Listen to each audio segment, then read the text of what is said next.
Oh dear, I cannot believe they went from this awesome film to whatever the heck this is.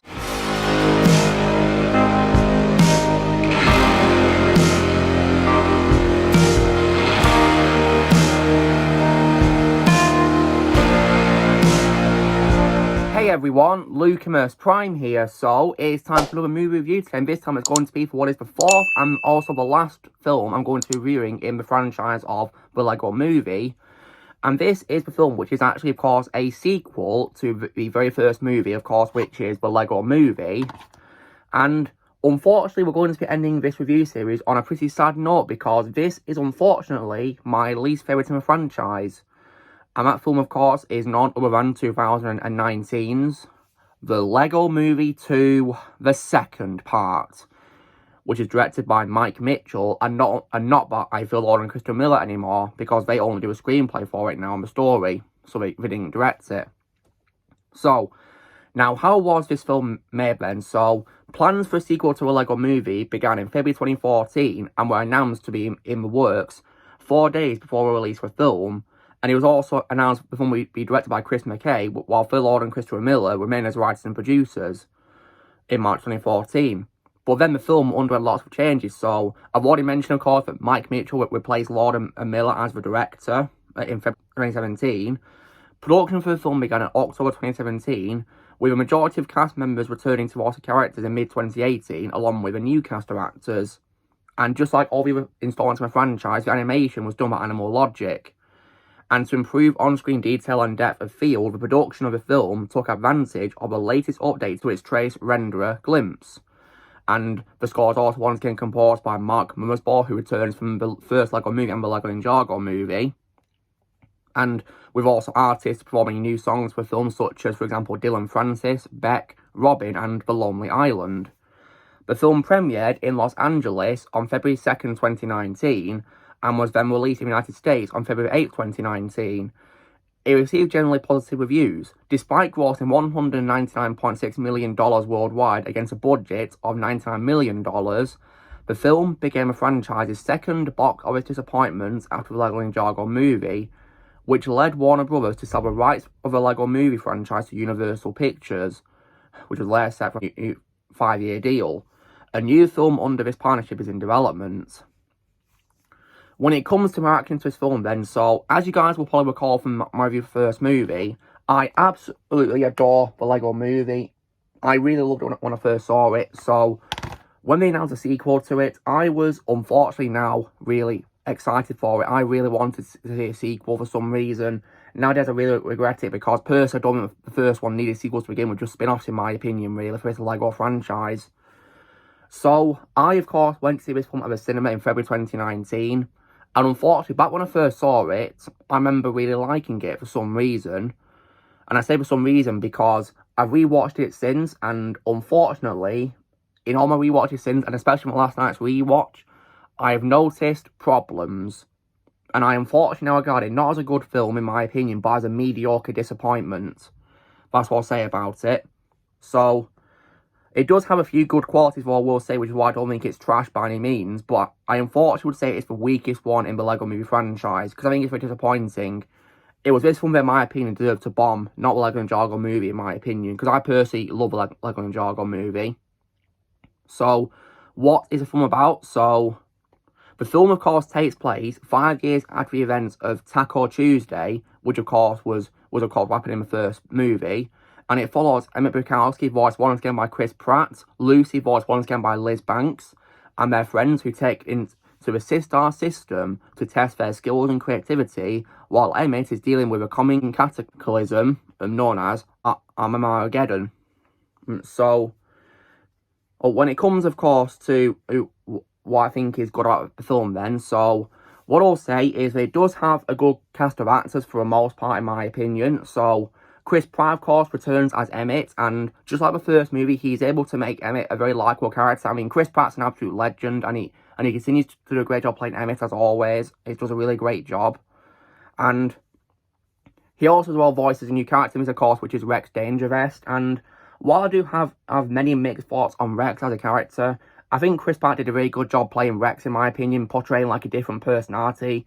more like a villainous personality. I think he did a really good job with it, in my opinion. And I also definitely love the return as well of Will Arnett as Batman. I definitely really love Batman in this. He was still, in my opinion, pretty funny thanks to Will Arnett being so funny as him. Definitely my favourite Will Arnett to this day. And I also love the return as well of Charlie Day as Benny, who once again proved to be absolutely hilarious comic relief, which was definitely pretty funny once again. And I also definitely love the return of Alison Brie as Uni Kitty as well. And also Nick Offerman as Metalbeard. And we as well once again get appearances from DC superheroes as well as Batman, such as, for example, Channing Tatum as Superman, Jonah Hill as Green Lantern, and also Cobie Smulders as Wonder Woman. And another positive thing I will say about this is also as well how it features Aquaman based on the DCEU, and he's actually voiced by Jason Momoa. By my opinion, was pretty cool. I love how we got Jason to voice his Aquaman in this. That was definitely pretty cool in my opinion. We got him in this. And there's also as well Ralph Fiennes returning as Alfred from the Lego Batman movie, which is pretty cool. And also as well, we even had Lex Luthor appear in this as well, which was pretty cool, voiced by Ike Barinholtz. And if you guys were to ask me who my favourite character is in this movie, it is most definitely, for me, Lego Bruce Willis, who appears, of course, in some cameo roles in this. And what's cool is we actually got Bruce himself to voice his Lego version of this, which is definitely, in my opinion, brilliant. I definitely really love that. And of course, I hope Bruce is doing well nowadays. And also, as well, when it comes to other good things as well about this, so, aside from, of course, the good cast of actors who I've just mentioned, I definitely think animation was also great once again too, as always in these films. I think it was definitely very impressive what we did with it. Many shots definitely look like real Lego in my opinion too, I must say, because of the detail. I guess that was also one good thing about it. That's what I definitely liked about it. And for what it was also worth, I did also like the score by Mark Mothersbaugh as well. I definitely did like that. And in terms of appearances too, I did like as well how Lord Business also returned as well. Of course, now just going by President Business in this. And Will Ferrell, of course, returned to voice him, which was nice to hear. Because Will Ferrell is an absolute legend. He's so funny. And also, of course, appears in the live-action segment, of course, as the man upstairs as well, which was pretty cool as well. Although it was only a voice role because he doesn't appear on screen. And also, when it comes to new characters, I think the only one that I tended to like in this was probably, for me, the Ice Cream Cone character, who is voiced by Richard Ayoade, because I like Richard Ayoade a lot, and I think he was really good as Ice Cream Cone in this.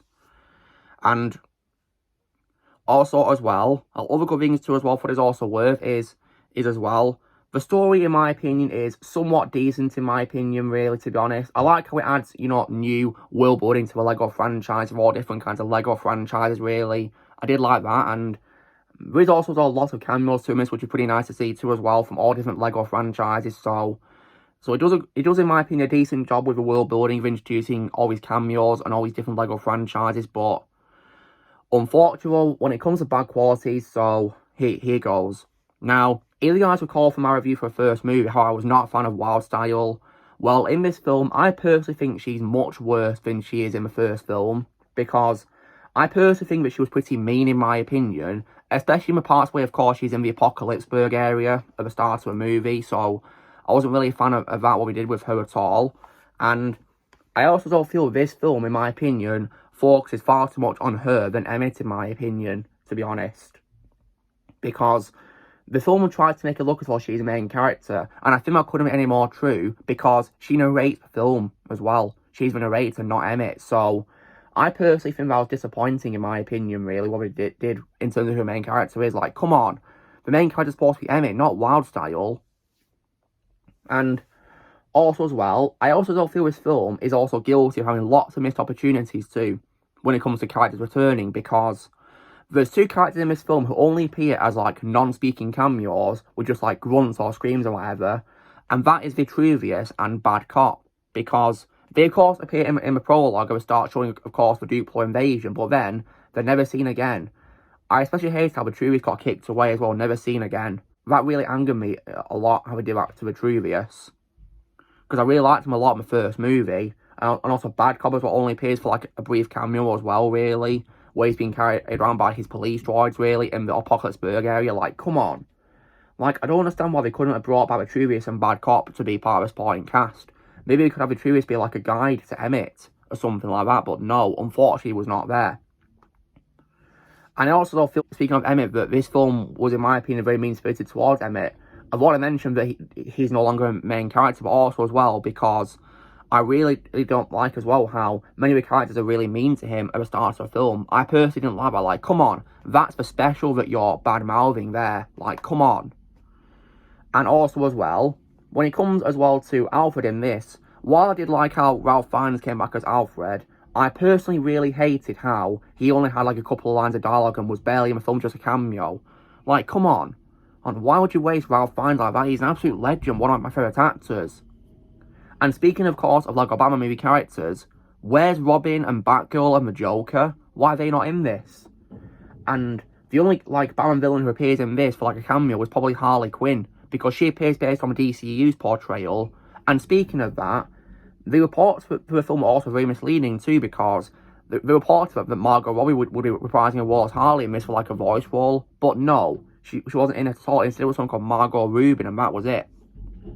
So that was definitely very misleading in my opinion, and also this opportunity too, also because of no Joker as well to be with Harley, and also as well, when it comes as well to other things too, when it comes to characters, I feel this movie also, in my opinion, ruined President Business a lot, because not only does he only appear like the beginning and the end of the film for like cameo roles, I feel they made it pretty unlikable because he abandons the heroes when we needed him to just go and play golf. Like, really? How would you do that to such a good character who redeemed himself at the end of the first movie? Yeah, I personally didn't like that about what he did with Law Business. And also as well, when it comes as well to the new characters in this, I personally was not really a fan of the villains in this, personally. So, for example, I was not really a fan of the character General Sweet Mayhem, to be honest. I thought she was pretty annoying, in my opinion. Nowhere near as entertaining, in my opinion, as Law Business or Bad Cop, in my opinion, really, to be honest. I wasn't really a fan of her, to be honest, at all, really. There's also as well a big plot hole with that character, which is why I think she's so stupid, because she, of course, has a fight with Lucy. So, why didn't, of course, she use her jet booster to fly up when her helmet fell off and was dangling from a pole? So yeah, she was so stupid, in my opinion, because of that reason. So yeah, massive plot hole right there. And I also wasn't really much of a fan of Queen Whatever Watanabe as well, either, really. I thought she was pretty annoying, in my opinion, too, as well. And another bad quality I also have with this film is also how it has lots and lots of songs for some reason, how it becomes a full-on musical. I mean, the first one and the Lego Batman movie and Lego Ninjago movie was able to have only a few songs, and that's why I could tolerate the songs in them. But I feel this one, in my opinion, had way too many songs, and in my opinion, may have been pretty annoying songs. Especially that song called This Song's Gonna Get Stuck Inside Your Head. Oh, I'm personally not a fan of that song whatsoever. Like, compared to Everything Is Awesome, that song, in my opinion, is very annoying. So, yeah, that was, in my opinion, pretty annoying in how they had so many singing parts in the film too, as well. Like, so many singing in this film, and it just really annoyed me. And I especially hate how they also made fun of the iconic song from the first, Everything Is Awesome, how they called Everything's Not Awesome. Like, come on, how could you badmouth such a great song? Like, that really annoyed me a lot, how they changed that iconic song. I was pretty angry about that. So, yeah, I wasn't really a fan of what we did with this movie, to be honest. So, I was disappointed in a lot, especially in the last night's rewatch, because of missed opportunities, how they changed the characters, and also many characters were absent for some reason too. Like, that just really annoyed me a lot, really. So, this film, compared to the amazing first film for me, is just so disappointing in comparison. And it's no wonder that, of course, it didn't do well at the box office. Although I will say that, in my opinion, the Lego Ninjago movie didn't deserve to be the highest box office failure in this franchise. It should have been this film, in my opinion, because I personally love the Lego Ninjago movie. And it's, of course, because of this film that, of course, the rights to the franchise now belong to Universal. So, when it comes, of course, to the future, I'm personally not interested in seeing a third Lego movie, because it's not going to work, in my opinion, because I've already done a video on why, in my opinion, the first one didn't need sequels to begin with. All it needed, in my opinion, was just spin-offs about these Lego characters, not a sequel. Because this sequel, in my opinion, makes the first one pointless, and I personally really hated that. I mean, the film, in my opinion, is still alright because of the good actors and the good animation and a decent story, but it's the way it executed its portrayal of characters which didn't work for me, to be honest. And when it comes as well to the character Rex Dangervest, because he's voiced by Chris Pratt, it can also be predictable that he's a future version of Emmett from a different timeline because of that reason, really. So I kind of saw it coming, really. He was actually Emmett from, like, a different timeline or something, and yeah, I was right. So yeah, that was very predictable in my opinion, but for what it's worth, for Chris Pratt still did a good job playing Rex Dangerous as a different personality to Emmett, of course, because Chris Pratt's an absolute legend. But this film, in my opinion, is just so disappointing on so many levels, to be honest. So if I was to give the film a score out of 10, and I'd probably give it a very mediocre score of probably a 6 out of 10, because I think it's very disappointing, and definitely, in my opinion, much weaker than the first movie. So I will not be seeing the third film if it ever happens. No chance. I'm not interested. I hope we do a sequel to Lego Batman movie as we're planning to called Lego Super Friends, because that film, in my opinion, does deserve sequels compared to this. I'd love to see the Lego DC characters return for another Lego movie, absolutely. But when it comes to this film, though, I really hope we don't do a third film. Definitely not, because this film was just so disappointing, in my opinion. So I'd give it a very mediocre 6 out of 10. Because while I, of course, absolutely love the first movie, this sequel to me is just so disappointing. And it's proof that a change of directors couldn't go horribly wrong. Because Phil Lord and Christopher Miller didn't direct this, it was directed by somebody else. And yeah, I think that's why it all went horribly wrong, really, to be honest, unfortunately. So guys, unfortunately, compared to the film, first one, where I think is awesome, this one for me is not awesome. In my opinion, it's disappointing. So anyway, guys, this is me, of course, doing my review for 2019's The Lego Movie 2, a second part. So, you know the drill, guys. Be sure to give this video a like. Also, be sure to tell us in the comments what you guys think of a Lego Movie 2, second part. In the comments below. Love to see what you guys think of it. Also, be sure to join Team Prime by pressing subscribe to comment in the future. And I'll see you all later.